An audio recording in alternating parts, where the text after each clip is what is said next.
مفتی صاحب جی چند دنوں قبل ہم نے ایک مسئلے پہ ویڈیو بنائی تھی، جی جیسے کہ یہ موبائل ہے، اگر میں اپنے دوستوں کو بیچ رہا ہوں، کیش میں بیچوں گا تو کوئی مسئلہ نہیں ہوگا، لیکن اگر میں اسے قسطوں پر بیچوں گا، جبکہ وہ چاہتا ہے کہ میں اسے قسطوں ہی پر بیچوں، تو کیا میں 2000 2500 روپے زیادہ لے کر بیچ سکتا ہوں اسے؟ ہم نے اس میں جواب یہی دیا تھا کہ آپ بیچ سکتے ہو، لیکن آپ اس بات کا خیال رکھیں کہ اگر جو رقم طے ہوئی ہے اس سے 1 روپیہ زیادہ نہیں لوگے،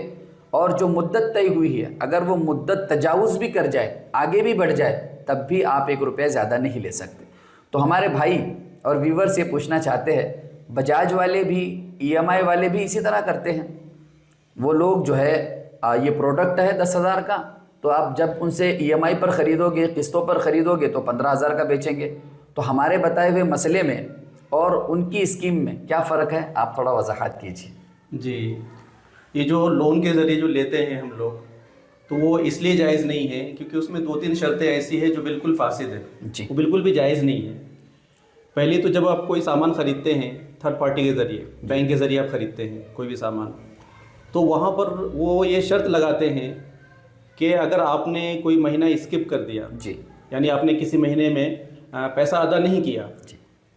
تو آپ کو اضافہ بھرنا ہوگا اور آپ اس کی حامی بھرتے ہیں، یہ جی شرط ہوتی ہے ابتدا میں۔ جو یہ جائز نہیں ہے۔ جی اور دوسری چیز یہ ہے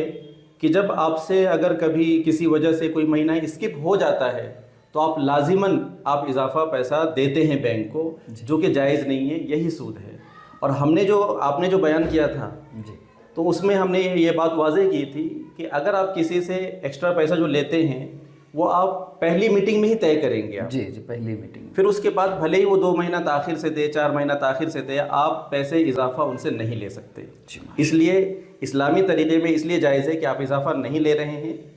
اور بینک اور جو دوسرے تھرڈ پارٹی وغیرہ والے جو دیتے ہیں وہ اس شرط کے ساتھ دیتے ہیں کہ آپ اگر مہینہ اسکپ کریں گے تو آپ کو پیسہ ایکسٹرا دینا پڑے گا۔ یہ شرط جائز نہیں ہے۔